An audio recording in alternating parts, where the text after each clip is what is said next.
This is one of those rare stories that's both creepy and heartbreaking at the same time.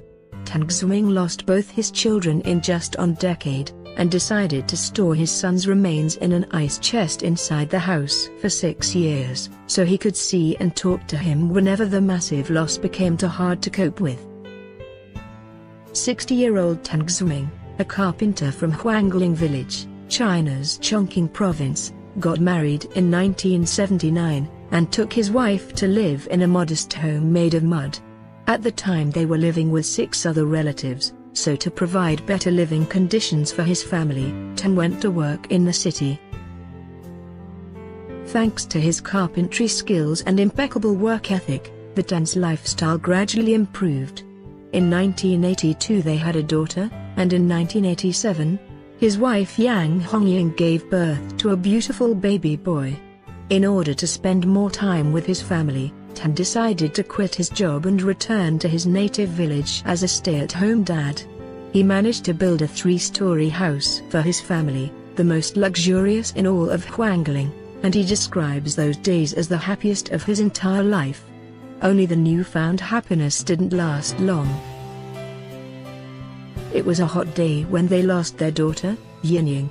The 15-year-old had gone to town to buy some vegetables, but when she returned half an hour later she looked pale and tired. Still, she told her parents not to worry. An hour later, they found her collapsed in the yard, barely breathing. By the time the doctor arrived, it was too late for Xueming, and to this date Tian blames himself for not taking care of her enough. Just when time was starting to heal the wounds left by this terrible loss, disaster struck again. 9 years after Xueming had passed away, their son, Tian, was diagnosed with leukemia in the final stage.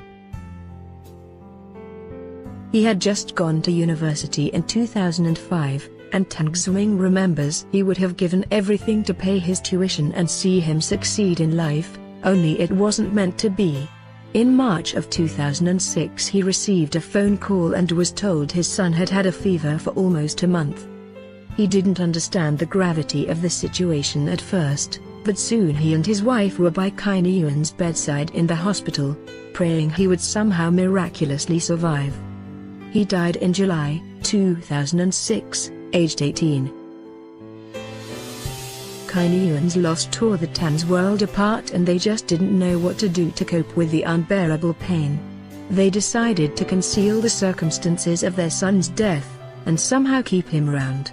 I told his mother that we should not bury him, but rather keep our son around us. She agreed, Xueming told Chinese media, and that night they emptied the icebox, dressed his body and placed him inside. They kept their son's burial place a secret for 6 years, during which time they would pull up chairs around the icebox, lift the lid and talk to him as if he had never left them. Tian says he and his wife know it wasn't the most normal thing to do, but it was the only way to deal with the pain. He knows both his relatives and his neighbors mean well when they press him to bury Tian's body, but he just cannot bring himself to do it. I know I was wrong. My decision has had a bad influence on my neighbors' lives as well, but I have lost both of my children. No one could ever understand my suffering, Xueming said as he gazed at the freezer in the corner of his house. Anyway, I can see my son whenever I miss him.